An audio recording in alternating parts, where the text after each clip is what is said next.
The fluorescent lights of Joey's diner buzzed like angry wasps above my head as I stirred my lukewarm coffee for the third time in 10 minutes. At 1:47 a.m., it wasn't exactly the kind of place you'd find on any tourist brochure for Manhattan, but when insomnia becomes your closest companion, you take comfort where you can find it. The red vinyl booths were cracked with age, and the black and white checkered floor had seen better decades. But it was warm, and more importantly, it was away from my empty apartment, where the silence felt too loud. Tonight felt different, though. There was an electric tension in the air that made my skin prickle. That's when I noticed him. A small boy, maybe 8 or 9 years old, sitting alone in the corner booth farthest from the door, his small hands moving frantically in the air. My name is Sarah Lawrence, 20 years old, and what I witnessed that night changed my life forever. If you're watching this from your home, I'd love to know where you're tuning in from. Drop a comment below and subscribe to join me on this wild journey that began with a simple act of kindness. My heart clenched as I watched him try desperately to get the attention of anyone who passed by. The cook, the waitress, even other customers heading to the restroom. But every single person looked right through him, their faces twisting with something that looked almost like fear. The boy was well dressed in an expensive navy sweater and pressed khakis that probably cost more than I made in a week at my art school job. His dark hair was neatly combed, and despite the late hour, he looked wide awake. I watched as Denise, the night waitress I'd become familiar with, approached the boy's table with obvious reluctance, her usual gruff demeanor replaced by something that looked suspiciously like terror. The boy's hands moved again, faster this time, more urgent.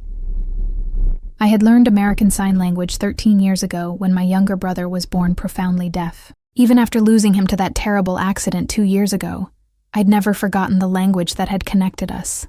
Standing up on shaky legs, I walked across the diner, acutely aware of how every conversation seemed to die as I passed.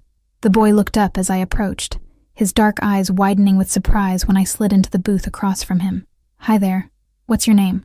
I signed, my hands forming the familiar patterns that felt like coming home.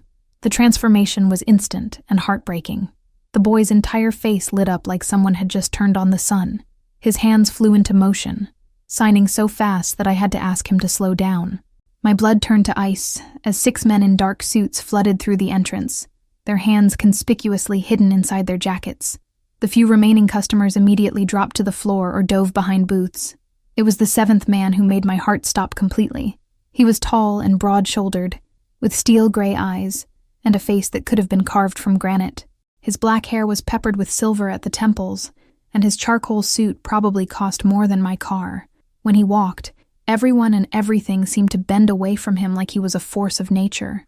The man's gaze swept across the diner with the precision of a predator until it landed on our corner booth. His expression shifted from cold calculation to something I couldn't quite identify, relief mixed with fear. When he saw Jamie, he moved with purpose, his expensive shoes clicking against the floor like a countdown. My instinct screamed at me to run, but Jamie's small hand had found mine across the table, and I couldn't abandon him now. The man stopped beside our booth and slowly knelt down next to Jamie, his massive frame somehow managing to look gentle as he reached out to touch the boy's face. "There you are," he said, his voice carrying a slight Italian accent that made it sound like velvet wrapped around steel.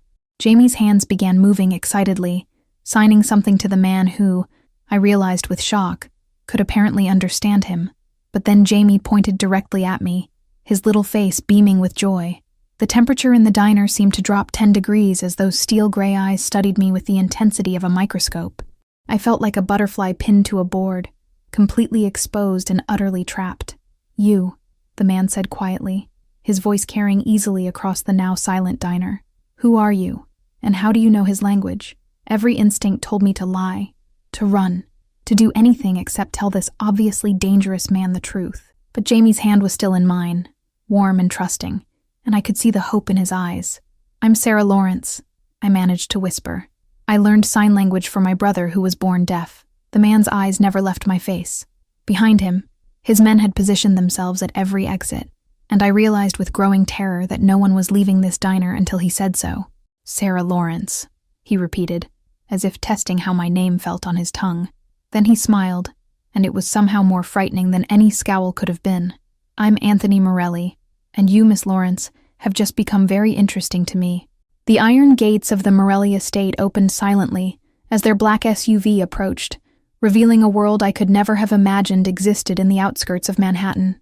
The mansion loomed before us like something out of a Gothic novel.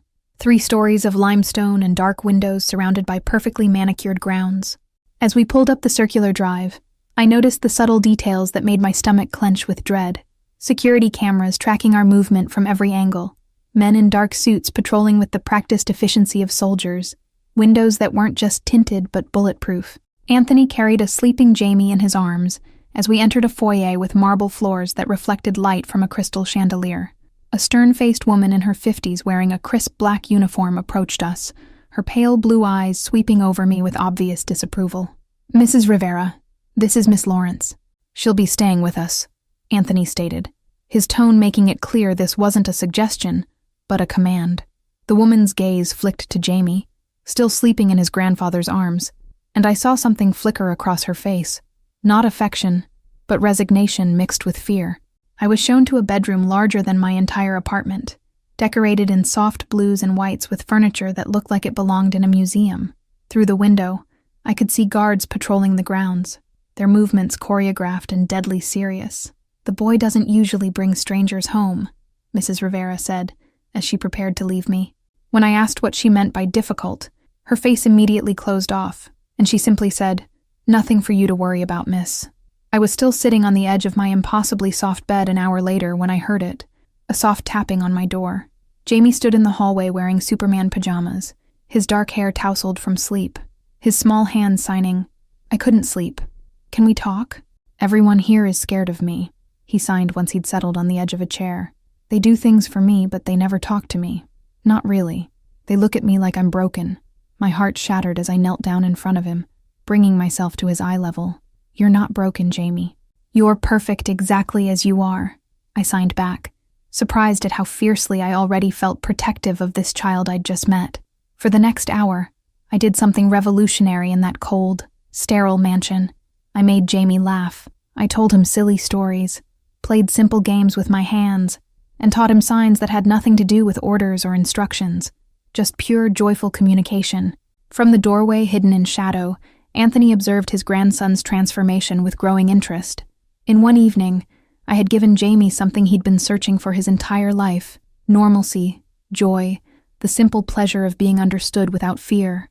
What I didn't realize then was how dangerous it is to become valuable to someone like Anthony Morelli, a man who collected precious things and protected them with lethal force. I was rapidly becoming something he wouldn't let walk away. 2 weeks into my new life at the Morelli estate, I'd established a routine that both terrified and exhilarated me. Every morning, Jamie would wait outside my door with his backpack, ready for lessons that bore no resemblance to traditional education. Instead of math and history, I taught him how to express emotions he'd never been allowed to feel. Instead of reading from textbooks, we created stories with our hands about brave knights and talking animals that made him giggle with delight. Most importantly, I taught him that his thoughts and feelings mattered, something no one had ever bothered to tell him before. We spent our days in the mansion's vast library, surrounded by leather-bound books that probably hadn't been touched in decades. "Today, we're going to learn about feelings," I signed one afternoon as we sat cross-legged on the library carpet. "I know feelings," Jamie signed back proudly. "Happy and scared." I smiled and began to teach him more complex emotions: frustrated, excited, proud. "I feel frustrated when Mrs. Rivera runs away when I try to ask for cookies," he signed eagerly, "and excited when you teach me new words, and proud when Grandpa watches us and smiles," he added, his small face lighting up. My hands stilled. "Your grandfather watches us?" Jamie nodded enthusiastically. "Every day he stands in the doorway and watches you teach me. He thinks I don't notice, but I always do." That evening I got confirmation as I overheard voices from Anthony's study while preparing a snack in the kitchen. "The Colombo family is making moves, boss," a man said urgently. "They've been asking questions about your grandson, about his routines." My blood ran cold as I pressed myself against the kitchen wall, straining to hear more. "What kind of questions?" Anthony's voice was deadly quiet. "About his schedule, his security detail, where he goes during the day. And boss," the man's voice dropped even lower, "they're asking about the girl too. The one who talks to him." I didn't wait to hear Anthony's response. Heart hammering against my ribs, I ran through the mansion's halls until I reached his study. Without thinking, I pushed through the door, interrupting a meeting with his 2 top lieutenants. I heard, I said breathlessly.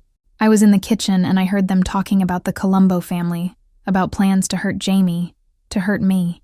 The silence that followed was deafening as Anthony studied my face with laser intensity. "How much did you hear?" he asked quietly, his eyes never leaving mine. "Enough to know that Jamie is in danger because of me," I answered, my voice cracking. "I should leave if my being here puts him at risk." Anthony moved around his desk with fluid grace, stopping just inches from where I stood. This close, I could see flecks of silver in his gray eyes, could smell his expensive cologne mixed with something darker. "You're not leaving." His voice cut through my words like a blade. 3 days after I had rushed to warn Anthony about the Colombo threat, I made a decision that would change everything. Jamie had been cooped up in the mansion for weeks, his lessons confined to rooms that felt more like a museum than a home. The boy needed sunlight, fresh air, and the simple joy of being a normal kid, even if just for an hour. "Absolutely not," Anthony said when I brought up the idea during breakfast, looking every inch the powerful businessman rather than the mafia boss I knew him to be. "Please, Grandpa," Jamie signed from his seat at the enormous dining table. "I want to see the ducks at Central Park. Sarah says there's a pond where they swim." Anthony's eyes softened as they always did when he looked at his grandson, but his jaw remained set. "It's not safe, kid. Not right now," he replied, his hands signing along with his words. I watched the disappointment cloud Jamie's face and couldn't stop myself from intervening. "It could be," I said carefully. "What if we brought security?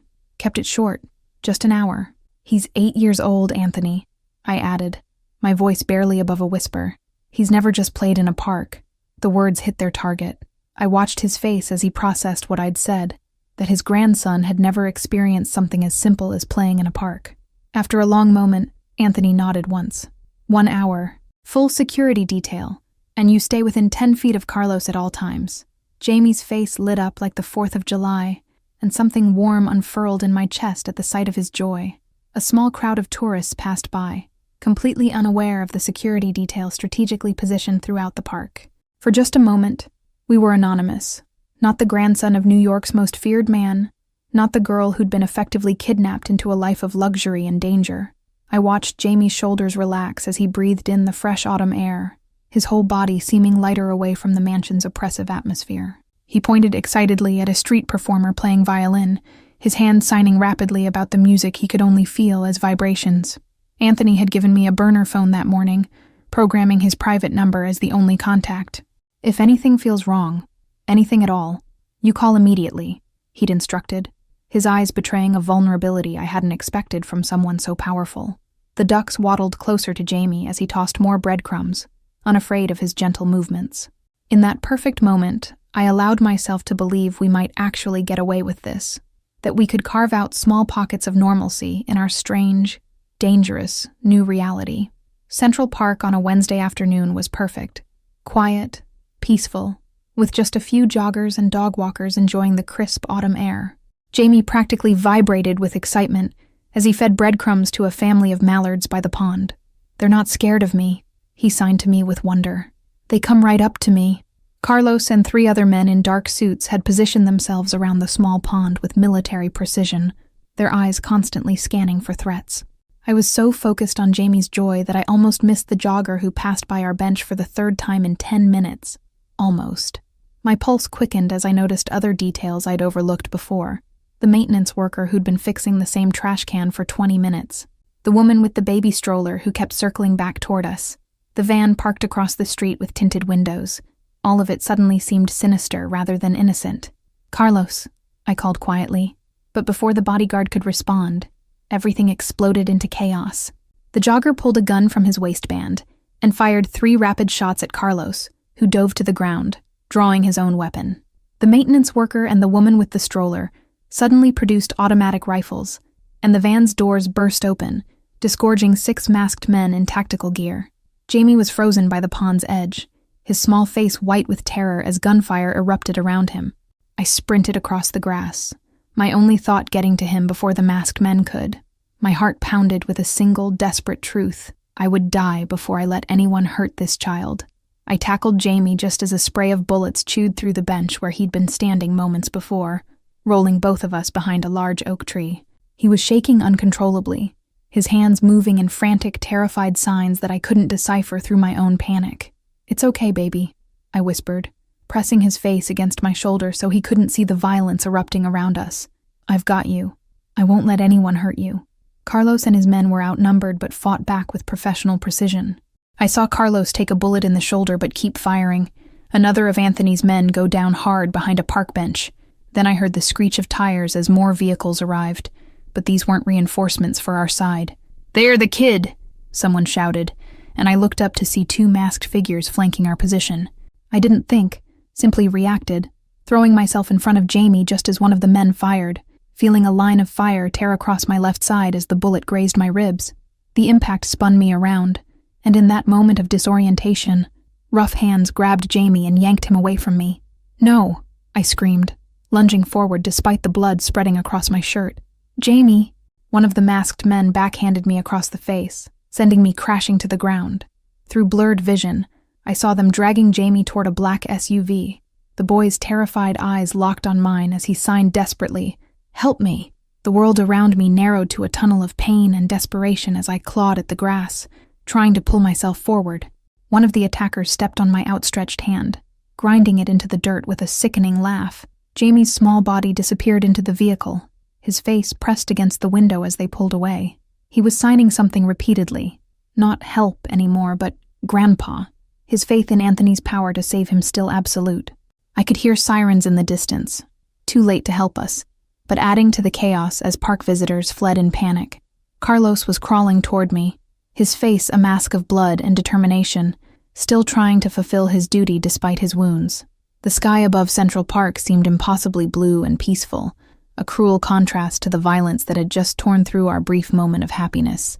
I reached for the burner phone in my pocket, but my fingers found only shredded fabric where the bullet had grazed my side.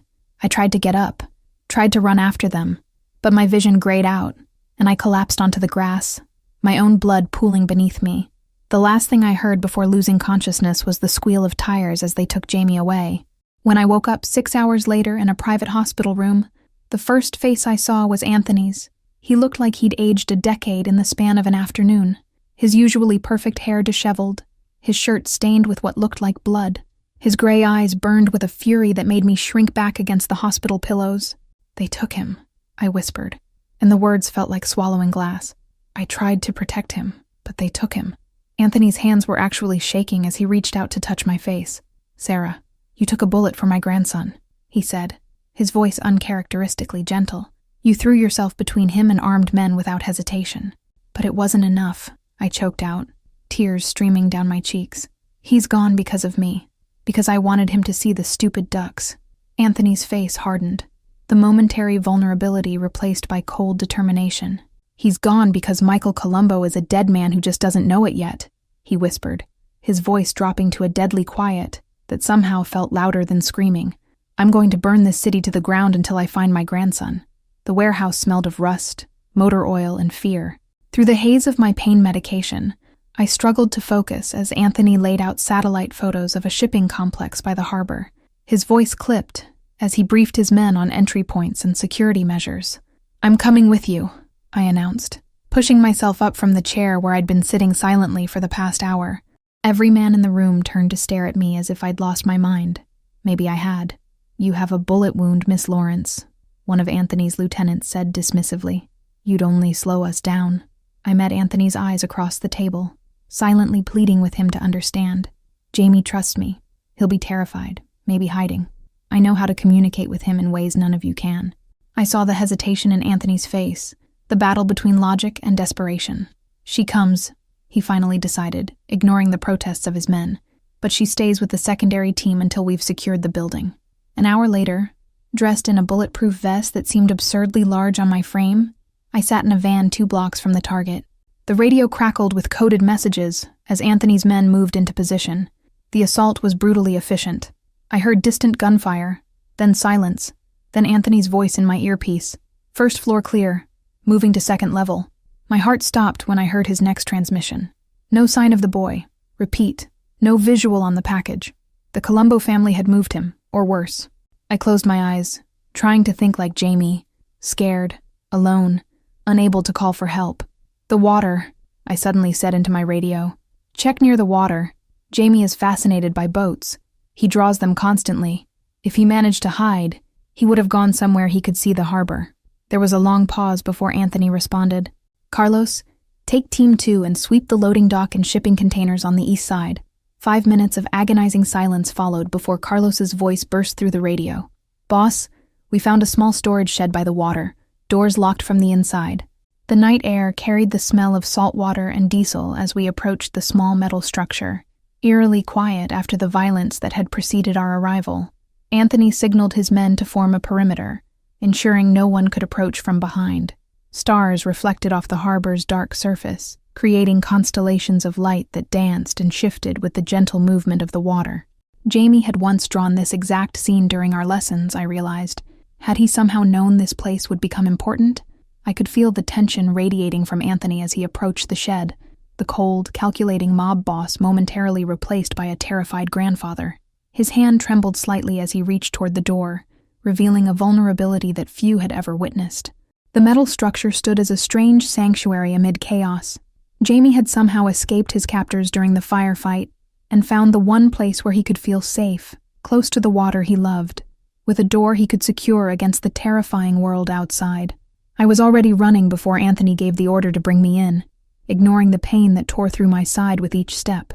When I reached the small metal shed at the edge of the dock, Anthony was kneeling in front of the door, speaking softly. Jamie, it's Grandpa. We're here to take you home, kid. Can you open the door? There was no response, no sound from inside. My hands shook as I gently moved Anthony aside and knelt by the door myself. Jamie, it's Sarah, I signed, knowing he couldn't see me but hoping desperately he was watching through the shed's small window. You're safe now. Your grandpa and I came to bring you home. The lock clicked, and the door cracked open just enough for me to see one terrified eye peering out. The Morelli mansion had never felt more like a home than it did 3 weeks after we rescued Jamie from the harbor. The boy was different now, not broken by his ordeal, but somehow stronger, more confident in the way he moved through the world. Perhaps that came from finally understanding that he was worth fighting for, worth risking everything to save. My ribs still ached from the bullet graze and the nightmare at the park, but seeing Jamie's joy made every moment of pain worthwhile. He was currently teaching Mrs. Rivera basic sign language in the garden, his small hands moving with patient enthusiasm as the older woman fumbled through the alphabet. The housekeeper's stern face had softened considerably since our return, as though Jamie's kidnapping had reminded her of his humanity. The security around the estate had doubled since the incident, with new guards patrolling the perimeter and enhanced surveillance systems monitoring every approach. Yet somehow the mansion felt less like a prison and more like a sanctuary after coming so close to losing everything. Anthony had personally eliminated Michael Colombo and 3 of his top lieutenants the night after Jamie's rescue, an act of vengeance I'd chosen not to question. The city's criminal underworld had gone silent in the aftermath, a tense peace settling over territories that had once been contested. Jamie's nightmares came almost nightly at first, his small body shaking with silent sobs as he relived his captivity.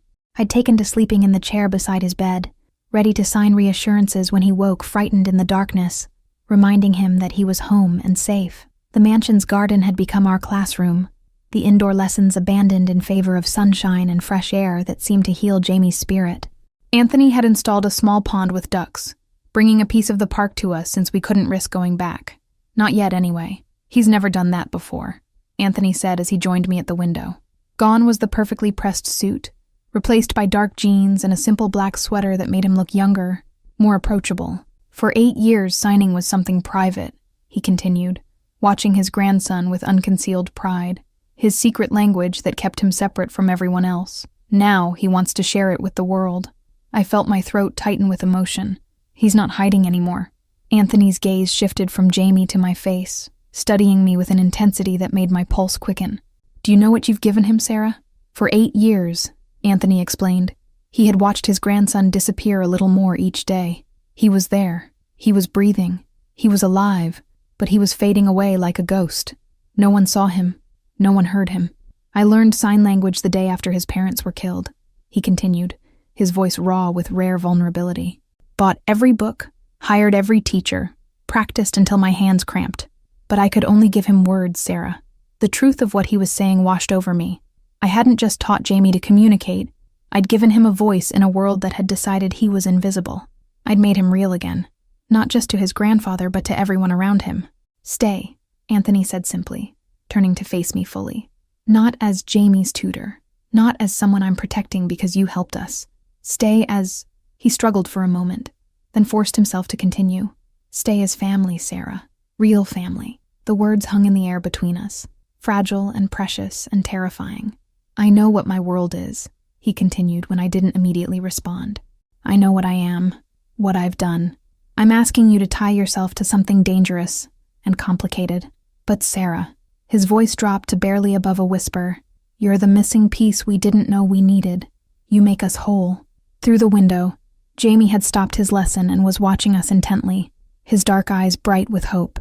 Thank you all for following this story. If you enjoyed it, please write in the comments where you're watching from. And don't forget to like, subscribe, and share this video, as your support is essential for me to continue sharing these stories with you.